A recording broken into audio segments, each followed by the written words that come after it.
Welcome back to Rapping Wrestling, ladies and gentlemen. It's your boy T the Monster, and of course we are back with another episode with some Raw recap coming to you live here on the show. So of course, if you're new here, please be sure to like, comment, and subscribe. And of course, if you're returning, thank you for returning. The goal is to get 10,000 subscribers by the end of the year, and I believe that we're slowly but surely getting there. So thank you for tuning in. So tonight we got another episode of Monday Night Raw. It just wrapped. I got my notes. We're getting right into it. Let's go.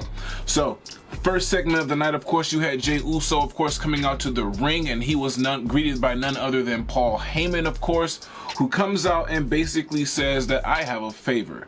And he goes on to mention that Seth Rollins is looking to come for the World Heavyweight Championship. And to be quite honest, this is something that I did kind of see that was going to happen, Jey Uso and Seth Rollins feud. So good to see these two kind of like run into each other. With them having the history they have from being in the bloodline and things like that. Paul went on to say that he built the bloodline, which technically he did behind the scenes. He did build the bloodline. This is true. And then he went also on to basically crash out on Jey and go on and say that he's right and that he didn't turn his back on Roman Reigns. I thought that Paul was very, very passionate about this. I really thought he was finna have a heart attack the way he was spazzing out and yelling and stuff like that. You saw him take a little breather and stuff on the side, and Jey Uso asked him, "Are you okay?" Because like we want to make sure that you catch your breath, and we don't want anything to happen to our good old buddy Paul Heyman here in the middle of the ring, all because he was in character and doing a hell of a good job. So one time for Paul Heyman for bringing that emotional side out as well.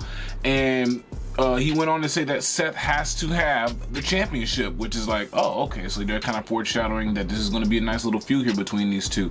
We'll talk about that later on. After that, of course, the following segment was Penta and JD McDonagh. Like I said, it was good to see JD McDonagh's big head ass back here on WWE Monday Night Raw, and he went up against none other than Penta. Now, I believe that these two put on a great match. I believe that these two also complement each other very well in the ring, and I'm also starting to see a trend with Penta where he's complimenting just about everyone he's doing everyone he's doing business with in the ring. Only thing I would say about Penta is just stop with the spazzing of the Cero Miedo. I get that, you know, we want to get the kids and stuff like that involved in, but it's like, you know, it's an emote at this point, which I get. You know, do your thing. It's just, for me, my preference is like, you ain't gotta do that to every move. But they had a great match, of course. They put on a nice match, and it also went on to kind of build toward the dissension of the Judgment Day. Like I said, we do see that Finn's getting ready to crash out with his passive aggressiveness and all that stuff that's happening backstage. After that, of course, we had Austin Theory versus the returning Sheamus. We ain't seen Sheamus since the Royal Rumble. He has returned, so welcome back to Sheamus first and foremost. And I also want to say that Grayson Waller is a piece of shit because he went and put his he went up to and gave his match away to Sheamus, the hard-hitting Sheamus, and he politicked his way out of it right there in front of Adam Pearce and gave his match to Austin Theory. Now, my thing with these two is Grayson Waller and Austin Theory is let's actually see that dissension. Let's not build toward it and tease it and then back away from it. That's my cat wanting to leave the room. Let's actually see these two feud. Like, it'll be a great feud, and I think that'll catapult Austin Theory into a big face push for him. After that, of course, Becky Lynch came out and attracted garbage. She came out and she addressed the crowd and basically talked about how she was taking out the garbage. And so I like the metaphor. Of course, it just seemed a bit excuse me. It seemed a bit little, I want to say like predictable, but it seems like it could have been a better way that she could have discussed about taking out the trash.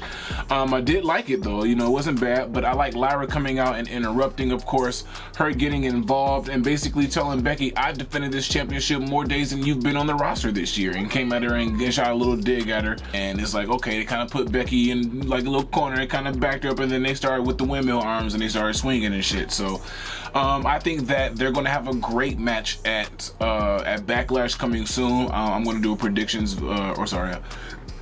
I'm going to book Backlash coming soon in the video this week, so be on the lookout for that.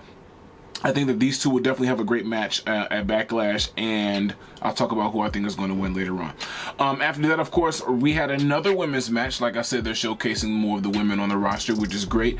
Roxanne Perez versus Io Sky. Now, this was a good match. Like, I love the fact that all of these established women on the roster are having great matches with these up-and-coming women from NXT on the main roster now. Io Sky put on a tremendous match with Roxanne Perez. The match flowed great. It obviously showed that they have some kind of chemistry there in the ring. I love the multiple pin finish, the multiple close calls and everything, them rolling each other around and things like that to get the pin, and then Io eventually getting the pin. Love that. It kind of shows that it could have went either way, and it makes Roxanne look strong in her loss actually to Io too. So good job Roxanne Perez, good job Io Sky. Keep the women's division going strong.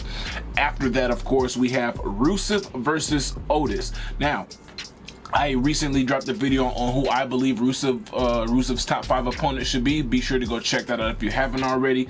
But tonight he ended up facing Otis as he crushed him, I believe last week or the week before. And Rusev, I believe he stated that he crushes because he wants to, not because he's told to. Now, I do like this this new character that they have for Rusev. I don't think that they should have changed his music. They should have kept the original Rusev music because we all know who that is and it's recognizable. But I just think that this feud itself, feuding with Otis, comes out of nowhere a little bit because I'm just keeping it real. Like, Otis is a little bit lower on the card compared to where I think Rusev should be on the card, and that's just me. I'm not booking WWE honestly, and obviously, but I think that Rusev should get booked up toward the card, up in the upper card a little bit more. That way you can help build him toward the heel. We've seen what he can do before, and I think he's a lot more polished and he has a lot more experience now to know how to be a heel and a face now too. Of course, with the previous Rusev day. Now, like I said, I do feel like this one came out of, it's kind of like left field with this feud here. Maybe it's like I said, maybe it's some warm up shit, but we'll see what they got going with these two going forward. Then, of course, Gunther came out and him and Pat McAfee got in the ring together, and there were promos being cut left and right. Gunther cut a promo on Pat McAfee. Pat McAfee basically said, yo, I'm here, I'm standing up for my boy. This is my dude. We're in Nebraska. It's Cornhuskers here. You're from Austria. I'm from the United States. We both came up with the same dream. You're not hungry anymore. It was proven with Sami Zayn. It was proven with Jey Uso, so on and so forth. And he told Gunther, he said, you better take me seriously, basically is what he told Gunther. And Gunther cut a promo, and I love the fact that he's getting better on his mic. I just wish that, I mean, he's Austrian, so it comes off a little different. But he literally told you, I'm gonna beat you up. And he said, you put me in the mood now. And basically he said, I'm gonna beat the shit out you come Saturday. He said, I'm gonna reserve myself, and I'm just gonna, not even spoil it for me, I'm gonna wait till Saturday, and when that bell ring, that's your ass. And so I'm curious, as I said before, to see what happens in the finish of this match, and then what happens with this feud, because where does it go for Gunther? We'll talk more about that maybe next week. After that, of course, we have the final segment being Seth Rollins versus Jey Uso for the World Heavyweight Championship. Now, this match was a barn burner. I didn't expect this match to be this good, and I didn't expect us to get a good-ass match like this for free on TV, on network TV, rather. So, Jey Uso and Seth Rollins put on a solid match, which I'm not shocked, because it's Seth Rollins, and anyone you could put in the ring with Seth Rollins, you could put a fucking broom in there with Seth Rollins, and Seth Rollins will have a great ass match with the goddamn broom. But these two had a legit match, lots of emotion in the match. The match was solid. The crowd was chanting, "This is awesome," multiple times, which is good. I think this match happened for a couple of reasons. Number one, I think it helps legitimize Jey as a main event talent and as a champion, because as I said before, you can kind of put Seth in there with anybody and they're going to look great. And then also, of course, this brings CMpunk back. CMpunk, of course, came in for the save along with Sami Uso, that was a Freudian slip, but we can call him that for now. But CMpunk came in for the save, of course, after Sami Uso got speared to shit by Braun Breaker. And of course, it kind of helps you remember, like, oh yeah, don't forget, like, WrestleMania, these two motherfuckers was going at it and he screwed them, you know what I'm saying? So that's still lingering there too, so it's something to think about as well. And lastly, the last thing to think about in this match too is the bell never rung, so technically this match could still be going on now. Like, technically this match didn't end, so like, who won? You know what I'm saying? But anyway, that's all I have for you guys this week here on my Raw recap. Of course, if you haven't, please be sure to like, comment, and subscribe for Rap and Wrestling. Like I said, we're trying to get 10,000 subscribers by the end of the year. And of course, we're trying to get WrestleMania here to Detroit by 2030 because we tired of it going everywhere else multiple times and we ain't been in this bitch in 15 years plus. So I'll see you guys soon, of course, and peace.